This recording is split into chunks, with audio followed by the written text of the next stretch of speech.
On the banks of the Boise River in Idaho, America, a curious sight greets passers-by as a group of 12 South African sportsmen unload a truck full of brand new inflatable boats and motors.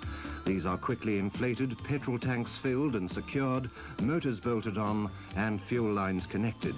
12 intrepid young South Africans are intent on challenging the might of the Payette River, which flows down from the Sawtooth Range high in the Rocky Mountains, challenging not only the river but also the rivermen, as 6 teams of South Africans have entered the United States Championship for jet boats and inflatable boats. Inflatable boats are affectionately known as rubber duckies, and the real duckies don't seem to mind at all. Soon after the boats are made ready, a skipper's briefing is held to explain the rules of the first event. The race is going to be counterclockwise around the buoys. A course race on flat water is designed as much for testing equipment as for championship points, because once on the big water of the Payette River, it's too late to discover faults. A news cameraman from the local station in Boise records the action as the race gets underway. 5, 4, 3, 2, 1, let's go! Off to a clean start, and 9 craft are sent speeding around the marker buoys, much to the delight of the spectators.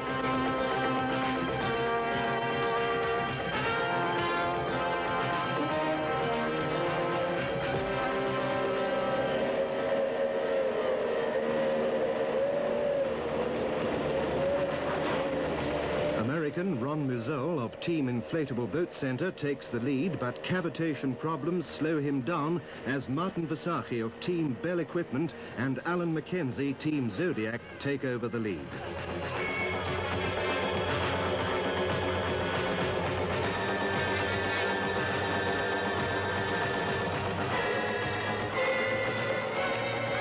"30 laps later, it is the South African Team Zodiac combination of Alan McKenzie and Kevin Stanton showing the field a clean pair of heels, 16 minutes ahead of another South African boat with Gary Weddell and Robin Bolden of Team Mimosa Paving and Ron Mazel in 3rd spot.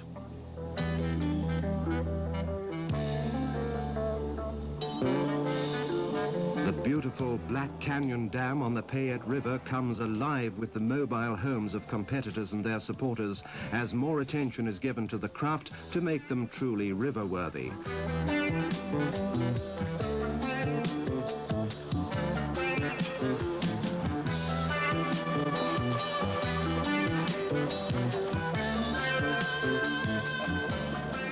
Attention is given to foot straps, gearbox protection, spare propellers and fine-tuning, each team working against the clock to have their craft ready before the start.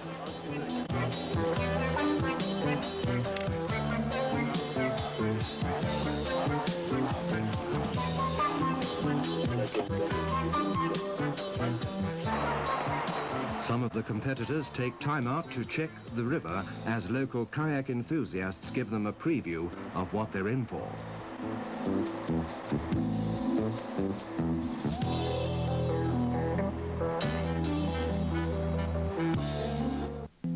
Back to the present and the United States Championship. The Americans' hospitality comes to the fore as rival boats are loaded on top of their own and transported to the start area. The vast river system has carved the surface into a web of steep canyons, necessitating the heavy inflatables and motors being carried down to the water. Americans and South Africans join forces to accomplish this task.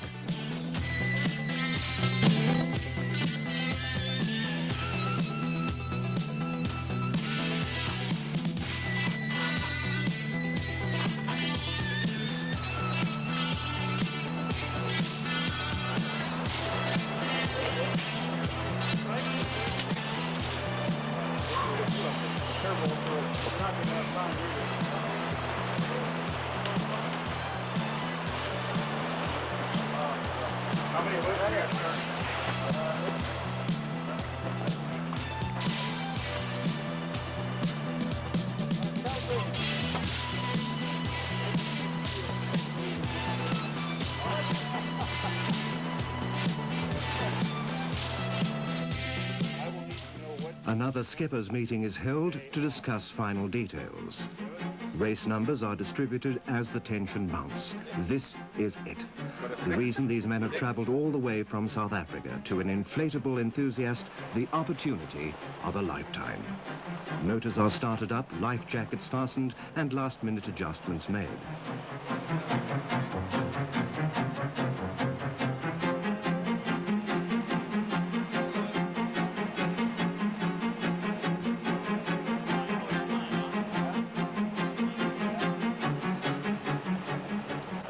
At last, they're under starters' orders. They will start off in the reverse order of the course racing result. The flag drops and Team Land Rover, skippered by Tony McKeever, is first away, followed closely by Guy Blackburn and Colin Ruert for Team Smirnoff. The first American team away is a three-man team skippered by Dwayne Livingston. The beauty of the countryside, blanketed as it is in pine trees, passes almost unnoticed as the navigator scans the river seeking the safest path. Team Bell Equipment is skippered by Martin Visagie from Zinkwazi on Natal's north coast, and the navigator is accomplished canoeist from Durban, Greg Bennett. Three Cape Townians make up the Land Rover team of Tony McKeever, Morkel Flock and Clive Lurie. The American team, J&T Construction, with Terry Bennett, John Saran and Mel Arriaga, put on a burst of speed. Ron Mazel and John Church make up Team Inflatable Boat Center. Ron is the defending champion and favored to win again.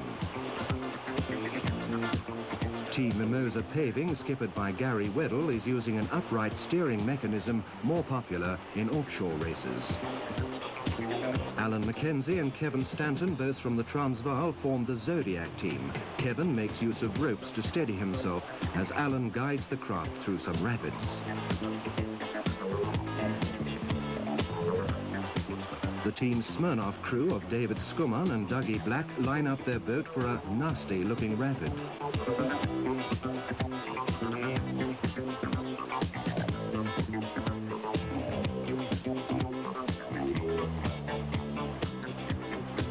The three Americans, Dwayne Livingston, Mike Timmerman and Leo Wright, choose a safe route, only to puncture their boat further down. South Africans Guy Blackburn and Colin Ruert, racing as the second Smirnoff team, make up the final crew in the event. A broken weir once used for hydroelectric power provides Clive Lurie with some anxious moments. Kevin Stanton hangs on to his ropes as Alan McKenzie powers through. Watched by two spectators, Gary Weddell has no problems at the weir. The seasoned professional Ron Mazel also makes it look easy. Every twist and turn in the river provides a new thrill, but the biggest and best is undoubtedly at the rapid known to locals as the Devil's Staircase.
The race is divided into two sections, with the first being 30 kilometers from the start to a place called Banks, and the second from Banks to the finish at the Black Canyon Dam.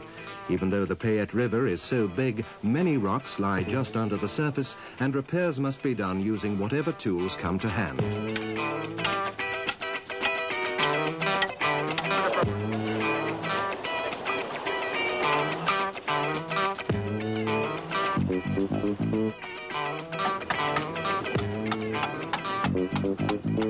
Guy, what is it that you're doing there?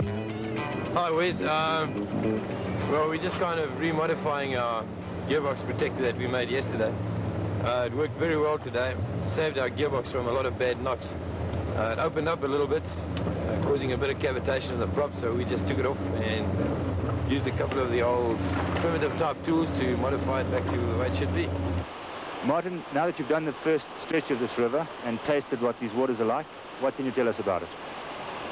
Well, this is really rough, especially the staircase. That's that's the very difficult part. And upstream, if it wasn't for Greg that was really doing proper navigation there, we wouldn't have sat here where we are now. We've done very well up to this stage now. We came in second, and I think the next flatwater stretch down here, we're going to do much better than so far. Greg, what's it like navigating on these rivers? Rivers generally follow a pattern with deep water on the outside of the bend. I think our only problem today was that we were too cautious. We could have gone a lot faster. We were worried about the rocks. Tomorrow we'll be a lot faster over the shallow sections. Gary, you've done extremely well over this first leg. How do you anticipate approaching the second leg of this race? At the moment, we've got a pretty good lead, and what our approach to the next leg is that it's a lot shallower than last year, and we've got a lot less water. So we're just going to go in behind some of the faster boats and just make sure that they show us where the rocks are and take it easy, and we'll hopefully pick up some more time again tomorrow on the top section. The American competition, how strong are they? Very, very strong. We've got Ron Moselle who's sitting right behind us, and he's a big problem, so we're going to let him show us where the rocks are on this section and hope he makes some mistakes. Ron, jet boating is very popular here, as you see with the United States Championships. Tell us a little about the jet boats. Well, jet boats are rather unique because of the lack of lower gear in the water, and they have a pump system which allows them to go upstream as well as downstream, and that is really what I think the inflatables sooner or later will be doing upstream also. We're developing a jet pump now, and hopefully we'll have one next year for this race, which we'll be able to see how it does for an outboard motor. The standard of the South African contingent out here, how strong is it? Well, of course, as you can see, we have all 5 of the South African teams that started finished. We've lost 2 United States teams. There's still one of us left. So they're very tough competition. We've learned a lot, and it's a great pleasure to have them over here to teach us how to do this type of racing. Gene, how did the South Africans come to be invited out here? One of your members in South Africa read an article in a national magazine about our jet boat race 2 years ago and contacted us in regards to the possibility of racing inflatables along with the jet boats as a separate class on the same water, because the jet boat race information in the national magazine was quite exciting for him to read, and he thought that it was something that would be very exciting for the South Africans to participate in. This year we had the American Powerboat Association sanction the race as the U.S. Championship Inflatable Boat Race, as well as the U.S. Championship in Jet Boat River Race. Jet boats race upstream from the Black Canyon Dam to Banks and then down again. After they've left, it's the turn of the inflatables. Here, the river is far more accessible, and spectators line every vantage point as the inflatable crews tackle rapids with names like Roller Coaster, Turnout, and Horseshoe Bend.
rapids behind them, it's a straight run on flat water for the checkered flag.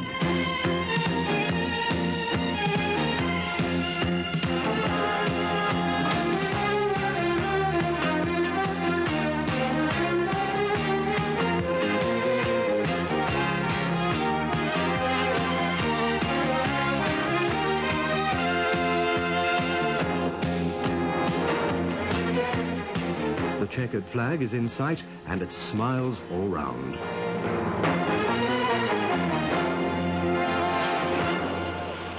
The winner is decided on an accumulation of time for the course racing on the Boise River and the two sections of the Payette River. Ron Mazel and John Church are the only Americans to finish. All the South African teams finish a race that has caught on in a big way, creating another opportunity for our own sportsmen to test themselves against much-needed international competition. When the results are announced, it's first South Africa, with Gary Weddell and Robin Belden taking the honours. I want you to know that these fellows from South Africa are a hell of a group of guys. They've been a lot of fun to be with. In the second spot is another South African team, Alan McKenzie and Kevin Stanton, with Ron Mazel filling the third place. The other results were 4th, Martin Visagie and Greg Bennett, 5th, Dougie Black and Darby Skuman, 6th, Guy Blackburn and Colin Ruert, and 7th, Tony McKeever, Morkel Flock and Clive Lurie.